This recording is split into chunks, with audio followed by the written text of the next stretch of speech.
بسم اللہ الرحمن الرحیم۔ السلام علیکم ورحمۃ اللہ وبرکاتہ۔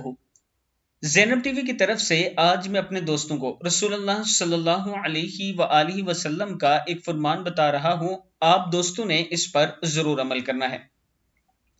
رسول اللہ صلی اللہ علیہ وآلہ وسلم نے ارشاد فرمایا، کیا میں تمہیں جنتیوں کے بارے میں نہ بتا دوں؟ ہر کمزور حال آدمی جسے لوگ حقیر سمجھتے ہیں، اگر وہ اللہ کی قسم کھائے تو اللہ اسے پورا کر دے۔ کیا میں تمہیں جہنمیوں کے بارے میں نہ بتاؤں؟ ہر سرکش، بخیل اور متکبر جہنم میں جائے گا۔ یہ ترمذی کی حدیث ہے۔ یہ رسول اللہ صلی اللہ علیہ وآلہ وسلم کا فرمان ہے کہ جو حقیر لوگ ہیں، جنہیں لوگ کمتر یا کمزور سمجھتے ہیں، لیکن وہ اللہ کی قسم کھاتے ہیں تو وہ اسے پورا کرتے ہیں اور اللہ بھی ان کی قسم پر ان کا ساتھ دیتے ہیں۔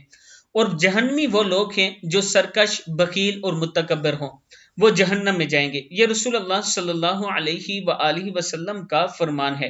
ہمیں اس عمل سے بچنا چاہیے، سرکشی، بخیلی اور متکبر سے، یعنی تکبر کرنے سے بچنا چاہیے۔ السلام علیکم ورحمۃ اللہ وبرکاتہ۔